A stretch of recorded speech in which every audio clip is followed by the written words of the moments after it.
Of all the footage of Apollo 11 requested from NASA over a 5-year period, one gem was discovered just before the completion of this documentary. An old reel received by mistake.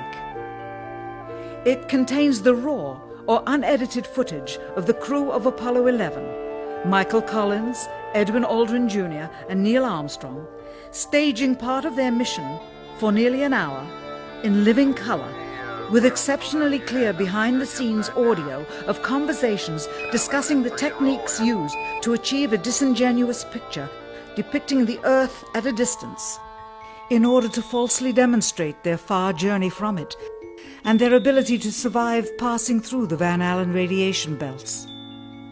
It cannot be misconstrued that this staging was done for some other reason prior to the mission, for the reel itself is slated and dated July 18th, 19th and 20th, 1969, the very days of the mission when they were said to be approaching and achieving lunar orbit.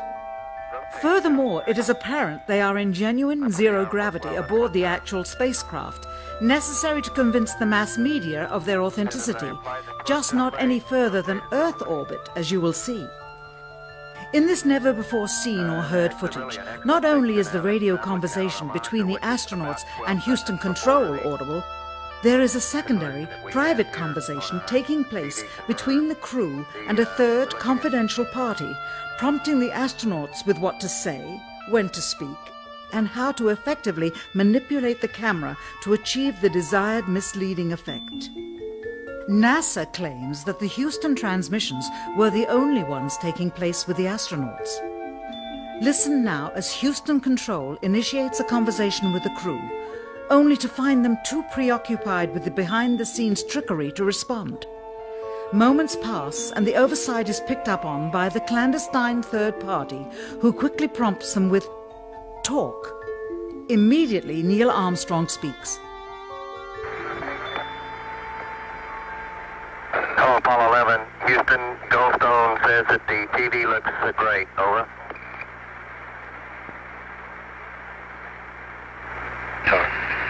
Okay, Roger. We're coming in on Earth. Again, the illusion they are attempting to create is the Earth at a distance to demonstrate their far journey from it and their ability to survive passing through the Van Allen radiation belts.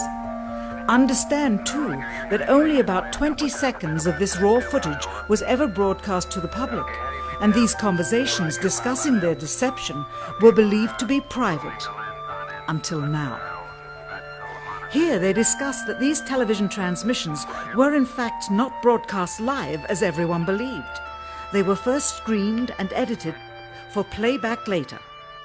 Roger, Neil, we just wanted a narrative such that we can, when we get to playback, we can sort of correlate what we're seeing. Thank you very much. Here they discuss the fact that they have turned out the lights and have blocked out sunlight from entering the spacecraft through the other windows, as to not cause any reflected light to fall onto the spacecraft's wall in the foreground. Okay, very good. Well, we shut out the sun coming in some of the other windows into the spacecraft, so it's looking through the number one window, and there isn't any reflected light. The reason this was done is so that the truth of the matter would not be revealed. It is this. Though the federal government would have you believe that this is a view of Earth from a distance out of the spacecraft's window as it nears the moon, it is not. What they have ingeniously done is placed the camera at the back of the spacecraft and centered the lens on a circular window in the foreground, outside of which it is completely filled with the Earth in low orbit. The circumference of the window then appears to be the diameter of the Earth at a distance, with the darkened walls of the spacecraft appearing to be the blackness of space around it. That is why they wanted the interior dark and blocked out the sun from entering through the other windows. Here you can see the extruded window, probably 2 inches thick at the bottom. This is because the Earth's shine is coming in at a downward angle. It also causes the Earth to appear to be an irregularly shaped circle, for you are seeing the outside of the window at the bottom and the inside of the window at the top, which together form 2 different sized halves of a circle. Subsequently, this take was never used. As they perfected the shot, a crescent-shaped piece of black material was inset slightly into the window to create the illusion of the Earth's terminator line dividing night and day. It is uncannily convincing. During this segment, intended to be edited and played back later for the worldwide television audience, dated July 18, 1969, Neil Armstrong condemns himself as he states that he is 130,000 miles out, or halfway to the moon, as the NASA flight log also states on this date, when he is in reality in low Earth orbit of a few hundred miles. Roger, Houston, Apollo 11. Calling in from about 130,000 miles out. Here, during another segment, also intended to air after review, Neil Armstrong falsely explains to the viewers how the shot is attained by putting the camera's lens to the window's glass, as it would have to be if they were the claimed distance away from the Earth. We only have one window that has a view of the Earth, and it's filled up with the TV camera. If the window was completely filled up with a TV camera, as he stated, then an astronaut's arm would not be able to get between the camera and the window, as it obviously does here in this outtake. South America becomes invisible just off beyond the Terminator or inside the shadow.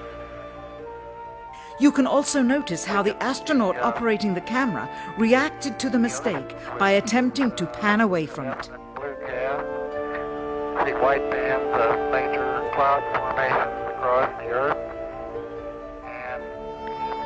This is a segment that they believed wasn't even being recorded, much less suitable for broadcast, for the lens was being zoomed out and the scene was being changed to that of an interior of the astronauts at work, and apparently the stop button popped back up on the recorder without notice.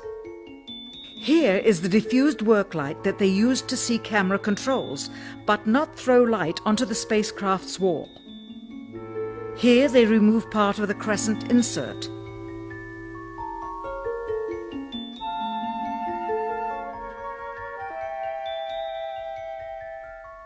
Finally, the iris is opened up and you can see the real location of the camera and the very bright and near Earth out the window. Here is the slate for the 19th of July, and the same shot of trickery on the 19th of July, and then the 20th, and the same misleading shot on the 20th. Later that evening, they were said to be walking on the moon. How can this be when they were in Earth orbit only 9 hours earlier, and the moon is some 3 days' journey away? Furthermore, if they genuinely went to the moon, why would they be faking any part of it? Why this trickery with the window? By faking being halfway to the moon, it becomes apparent that they did so because they could not even go halfway. It thus confirms that the stumbling block to their success was the lethal radiation of the Van Allen radiation belts. Since the same equipment was used on the subsequent missions in the 40 months that followed, none of them could have gone to the moon. They only increased their proficiency at staging them. When some TV viewers of the second manned mission to the moon telephoned the networks complaining that reruns of I Love Lucy were being interrupted, it became clear that for the taxpayers, once was enough. But it wasn't enough for the government and contractors. Billions of dollars of pure profit went with each return. How coincidental that the following mission would have the element of life and death jeopardy. Apollo 13. Now the public would take going to the moon more seriously and be reconnected with the drama. We now realize that perhaps the reason Neil Armstrong has never given an on-camera interview is because he doesn't want to lie anymore. What threats may have been made upon such honorable men or their families to possess their reluctant cooperation and later ill feelings towards perpetuating this still darkened hour in American history? NASA's highest-ranking official, James Webb, resigned without explanation just days before the first Apollo mission. Why, when he was on the threshold of achieving the greatest accomplishment of his career?